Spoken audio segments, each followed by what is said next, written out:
চলো আমরা চলে যাই।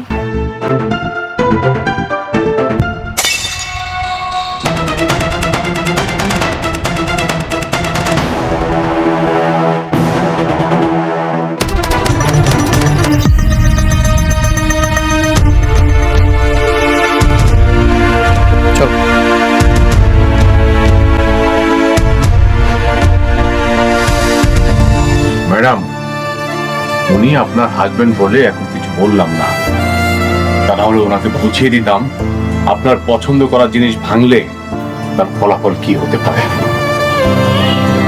যা হয়েছে বাদ দেন, চলেন এখান থেকে। ম্যাডাম, এটা হচ্ছে ওদের প্ল্যানটা, আপনি বুঝতে পারছেন তো? মানে টোটাল এইটা। অসুবিধা নেই, আপনি আছেন তো। হ্যাঁ ঠিক আছে, রাখেন। রাতুল সাহেব নিয়েছেন তো? হ্যাঁ আমি বুঝতে পেরেছি। আর আমরা সামনে গিয়ে মেইন গেটের ডিজাইনটা একটু দেখবো, কারণ ওটা একটু চেঞ্জ আছে। আচ্ছা ঠিক আছে ম্যাডাম, আপনি তো অনেক হাঁটাহাঁটি করেছেন, আপনি বরং গাড়িতে গিয়ে বসুন, আপনার শরীর খারাপ করবে। না না, কোনো অসুবিধা নেই, আমি ঠিক আছি। কেন, কি হয়েছে আপনার ম্যাডামের? ম্যাডাম মা হতে যাচ্ছেন। মা হতে যাচ্ছে? কি বলেন ভাবি, আমি তাহলে আঙ্কেল হতে যাচ্ছি? তাহলে তো এটা একটা খুবই ও মাই ফ্রেন্ড, কংগ্রাচুলেশন। কি ব্যাপার, তুই নির্লজ্জের মতো আমার বাসায় আসছিস কেন? আরে এসব কি? আরে বন্ধু, আমার দাঁড়াই দাঁড়িয়ে দিব, একটু বসেন না, বসেন প্লিজ। ওহ, তুই কেমন বন্ধু বলতো? এত বড় একটা সুসংবাদ তুই আমার কাছ থেকে আড়াল রেখেছিস। ভাবি, ও তো মা হতে যাচ্ছে। কে মা হচ্ছে? কেন, তোর প্রথম স্ত্রী মেঘলা।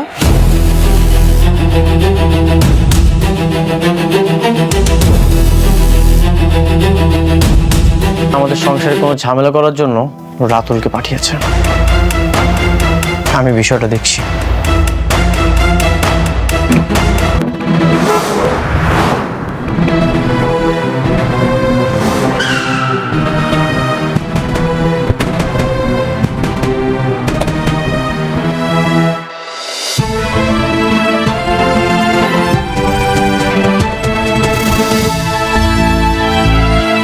তুমি প্রতিদিন এদিক থেকে যাওয়ার সময় ভাবি এখানে আমি কখনোই আসবো না,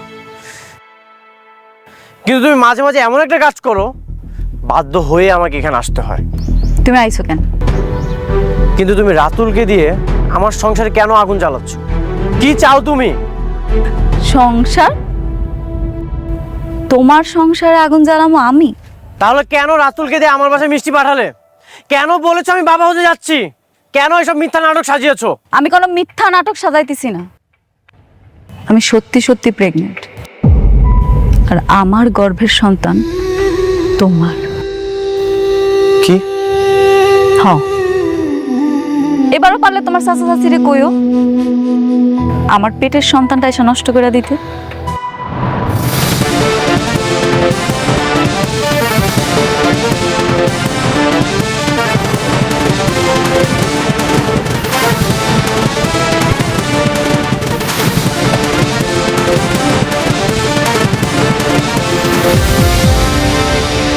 আসসালামু আলাইকুম ভাবি, কেমন আছেন আপনি?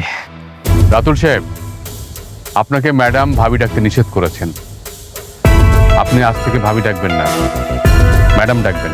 ও সরি সরি। অনিকের কাছে আমি যে মা হইতে যাইতেছি এই কথাটা কে কইছে? আমি বলছি।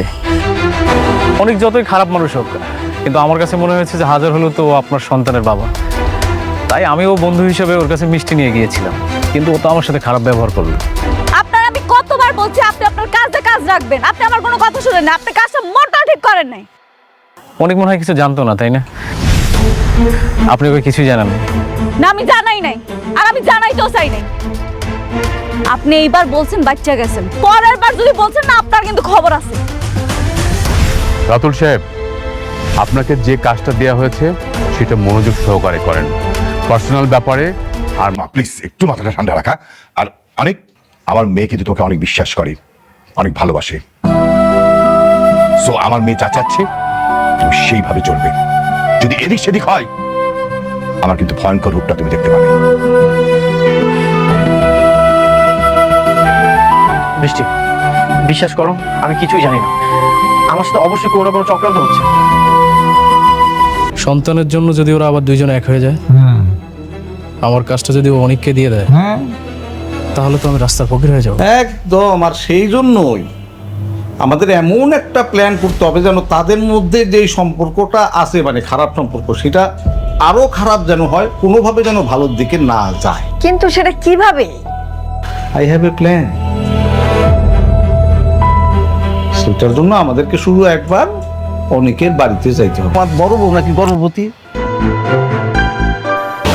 জানি না। জানবা কেমনে? জানবা কেমনে? তোমার নিজের ঘরের সন্তান হইলে না তুমি জানতা? তোমার তো নিজের সন্তান নেই, যেন তুমি জানো না।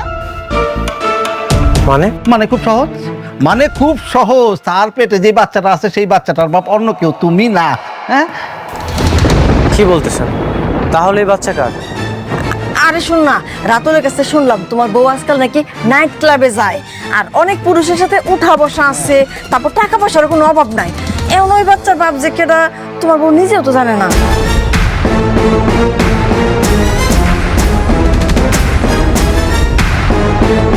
তাহলে কি মেঘলা আমাকে ধোকা দিচ্ছে?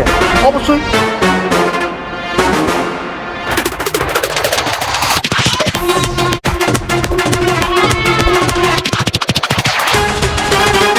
আপনার মেয়ে কোথায়?